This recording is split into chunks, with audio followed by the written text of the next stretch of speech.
ఈ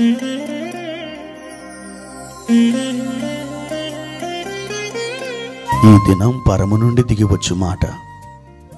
ఇది నీ జీవితానికి వెలుగుల బాట. నీ ఒడిలో ఉంచబడిన దీవెనల మూట, అద్భుతాల ఆనంద ఊట. జూలై 6.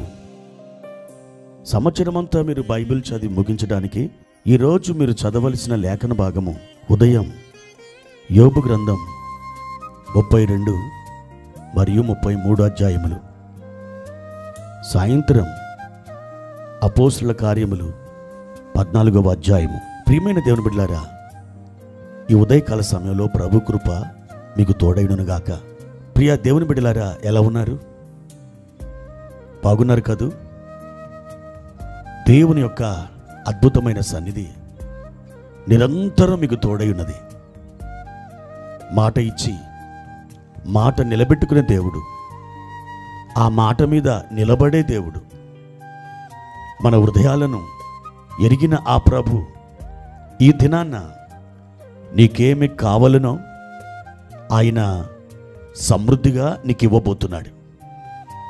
ఈ భూమి మీద ఆయన మహిమపరచడానికి ఆయనను నీ పెదవులతో, నీ నాలుకతో, నీ నోటితో స్తుతించడానికి ఈరోజు ఆయన తన గుప్పిల్ని మీ కొరకు విప్పబోతున్నాడు. ప్రియమైన దేవుని బిడ్డలారా, పరిశుద్ధ గ్రంథంలో 126వ కీర్తన 1-2 వచనాలు మనం చదువుకుందాం. సియోనుకు తిరిగి వచ్చిన వారిని యెహోవా చెరలో నుండి రప్పించినప్పుడు మనము కల కనిన వారి వలె నుంటిమి. మన నోటి నిండా నవ్వుండెను, మన నాలుక ఆనందగానముతో నిండి ఉండెను.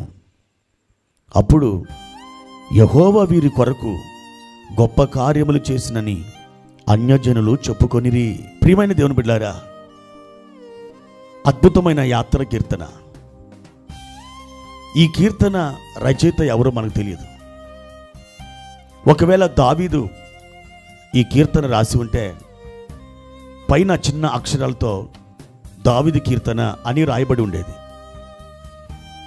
లేకపోతే ఆసాపు, కోరహు కుమారులు, ఇంకా తదితరులు ఎవరైనా ఈ కీర్తన గనక రాసి ఉంటే అది ఆ కీర్తన పైభాగంలో వారి పేరుని మనం చూడగలం.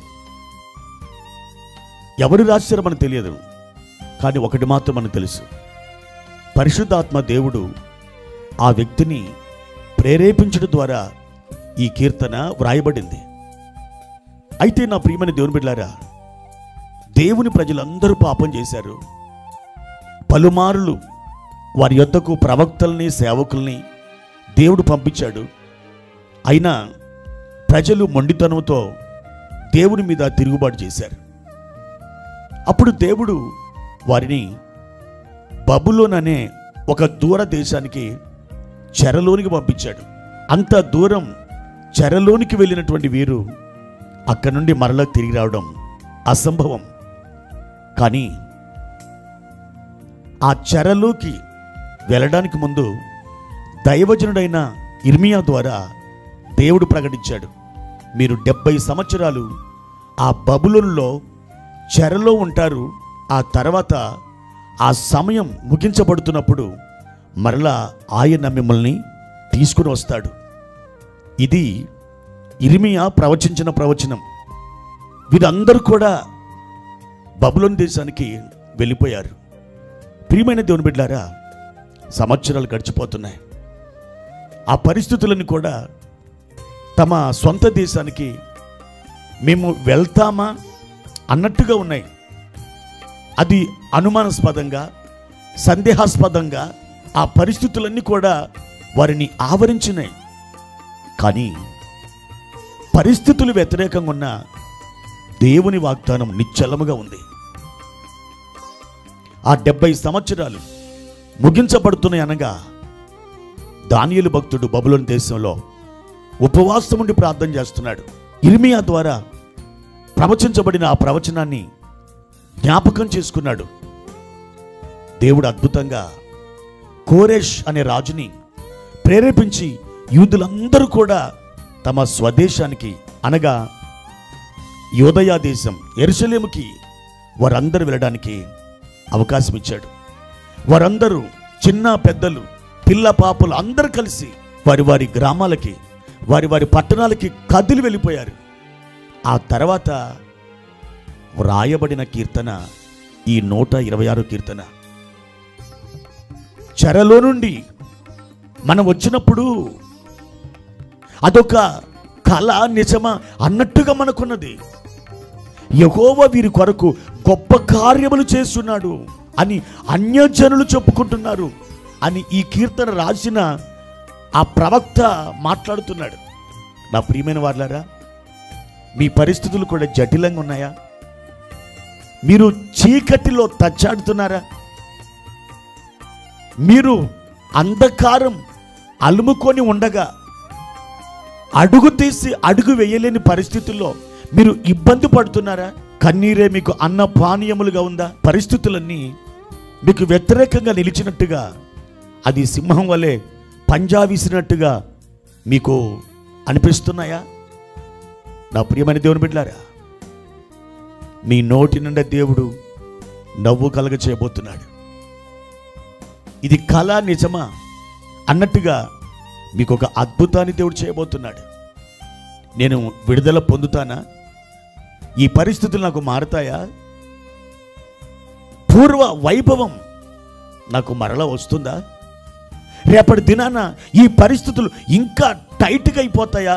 లేకపోతే వీటి నుండి నేను పూర్తిగా బయటపడతానా అని మీకు అనిపిస్తుందా? ప్రియ సోదరుడా, సోదరి, ఇది కళ నిజమా అన్నట్టుగా నీ పరిస్థితిని దేవుడు మార్చబోతున్నాడు. నీ నోటి నిండా దేవుడు నవ్వు కలుగజేయబోతున్నాడు. ఒక అద్భుతమైన ప్రపంచం దేవుడు సృష్టించబోతున్నాడు. దేవుని యొక్క మహిమ మీరు సమృద్ధిగా అనుభవించబోతున్నారు. ఆయన తట్టు కళ్ళెత్తండి. సియోనికి మరలా మీరు తిరిగి రప్పించబడతారు. అద్భుతమైన కీర్తన మీ నోట దేవుడు ఉంచబోతున్నాడు. మీ పాదాలు నాట్యమాడబోతున్నాయి. మీ చేతులు గట్టిగా చప్పులు కొట్టబోతున్నాయి. మీ ముఖము నిండా అదో విధమైన పరలోక ఆనందం నాట్యమాడబోతుంది. ప్రభు ఈరోజు ఒక అద్భుతమైన శుభవచనం మీ చెవులకు వినిపించబోతున్నాడు. నమ్మండి.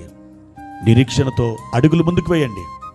ఆయన తట్టే మీరు కళ్ళెత్తండి. ఒక శుభవార్త మీరు విందురుగాక. ప్రార్థన. ప్రియమైన తండ్రి, మీ ఘనమైన నామానికి వందనాలు. మా యేసయ్య, ఈ ఉదయకాల సమయంలో మీరు మాతో మాట్లాడిన అద్భుతమైన మీ వాక్యం కొరకై వందనాలు. మేము కలకరిన వారి వలె ప్రభువా ఆశ్చర్యపోయే దినాల్లోకి మమ్మల్ని తోడుకొని వస్తున్నందుకై వందనాలు. మీ సన్నిధిని మాతో ఉంచి బలమైన కార్యాలు మా మధ్యలో మీరు జరిగించబోతున్నందుకై స్తోత్రాలు. మా ప్రియులు అద్భుతమైన శుభవచనాన్ని విని మీ ఘనమైన నామాన్ని స్తుతించినట్లుగా వారిని ఆయత్తపరుస్తున్నందుకే వందనాలు. వారు కోరిన రేవునకు మీరు వారిని చేర్చుచున్నందుకై స్తోత్రాలు. యేసు నామములో మేము మిమ్మల్ని స్తుతించి గణపరిచి వేడుకుంటున్నాము తండ్రి. ఆమెన్.